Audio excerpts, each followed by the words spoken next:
একজন স্ত্রী কখনো প্রিয় নারী হতে পারে না। আপনি যদি বেশিরভাগ মানুষকে জিজ্ঞাসা করেন আপনার জীবনে প্রিয় নারী কে, স্বাভাবিকভাবে অনেকেই বলবেন মা, কেউ কেউ বলবেন বোন, কেউ কেউ বলবেন মেয়ে, আবার অনেকেই বলবেন দিদিমা।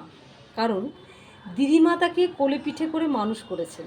কিন্তু আমি ভীষণভাবে অবাক হই, এমন একজন মানুষ নেই যিনি বলবেন যে আমার জীবনের প্রিয় নারী আমার স্ত্রী।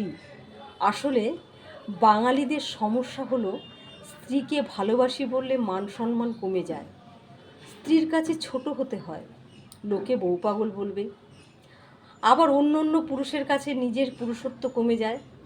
আচ্ছা, এমন একজন পুরুষ কি নেই যার অসুস্থতার সময় তার স্ত্রী হাসপাতালের বেডের পাশে নির্ঘুম রাত কাটিয়েছে, কিংবা বাবার বাড়ির বিশাল বহুল বাড়ি ছেড়ে একসাথে জীবনযুদ্ধ করবে বলে অল্প বেতনে ছেলেটার হাত ধরে বাড়ি ছেড়েছে?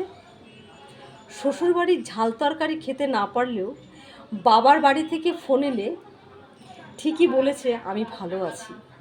নাকি মায়ের হাতের রান্না, নিজের প্রিয় বিছানা, কিংবা ছোট থেকে বড় হয়ে ওঠা যেই বাড়িতেই, সেই বাড়ি ছেড়ে আসাটা এতটাই সহজ? তাই একজন বউ কখনো প্রিয় নারী হতে পারে না, নাকি তার সেই যোগ্যতাই নেই?